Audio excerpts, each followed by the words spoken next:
肥牛哥啦，咁佢就去打邊爐嘅時候咧，咁佢一路嗌啦，就將啲嘢食咧袋咗落個袋，咁啊後尾有位店員咧就埋去，係經理嚟好似係嘛？係。好啦，埋去話：先生，你係咪擺咗啲嘢落袋啊？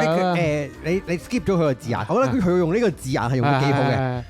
先生，你係咪唔覺意擺咗啲嘢落袋？唔覺意，係佢又用唔覺意。OK，哇！你呢啲修辭都幾勁喎嚇。我覺得呢個完全係一個良好正面嘅教學，係啦，係或者你遲啲可以同人講：先生，你係咪唔覺意掉咗垃圾落地下咁樣？或者你可以同你老公講：先生，你係咪唔覺意擺咗啲嘢入嚟啊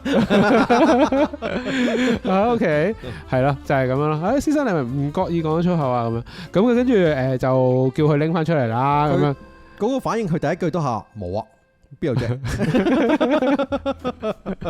係啦，咁啊結果喺入邊揾到最得意就係揾到肥牛啦。揾到蝦，係啊！佢仲要生攞啲肥牛出嚟，跟住之後抹自己頭，跟住